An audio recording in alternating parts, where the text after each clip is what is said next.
Good evening, everyone. My name is Harini Town, and I'm a junior at City High. And I would like to once again thank you all for showing up and taking the time to attend this event. Your attendance has truly meant the most to our SDA community, and it is the first step towards the progress for helping our kids with this severe issue. Now, I do not need to stand here and say more and more countless names of people who have been taken too soon.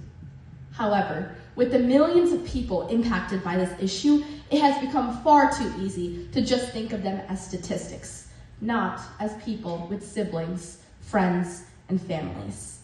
I too once thought of this as an abstract issue, tragic but distant. But 2 years ago, I felt the fear firsthand that kids in America go through every single day. At a youth and government conference in a building right next to the state capitol, an unknown man entered the building that hundreds of kids were in. Delegates were rushed into rooms and told to be quiet. Within 2 minutes, the place full of laughter was turned into deadly silence, broken only by the whispers of people asking, "Do you think he has a gun?" I sat in a small room surrounded by friends, with tears in their eyes, calling their parents, worried that it could be their last chance of saying goodbye. Thankfully, no one was harmed, but the situation did make me realize that gun violence is not something that only affects people in classrooms. It affects every single person in this nation. And this brings us to the very reason we were all called to this town hall today. We are not here to share fear, but to offer partnership and solution. First, to our representatives here today. Strong policy is absolutely fundamental.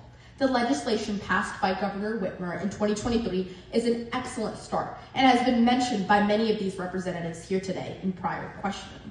This package of reforms had laws like background checks for gun sales, red flag law, and safe storage requirements. They have been enacted in 2024, but there have been some lawmakers, sadly, who wanted to repeal these policies. We wish to state that the retention of these policies is absolutely necessary.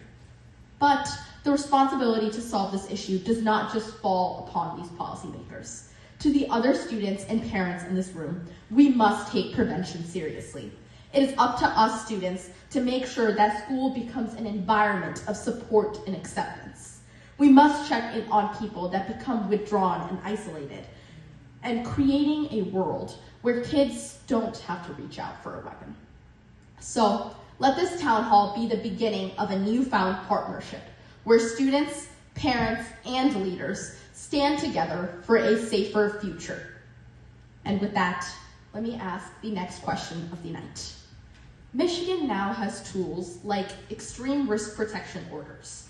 How can we ensure that families, schools, and law enforcement in places like Grand Rapids actually know about these tools and can use them before someone hurts themselves or other people?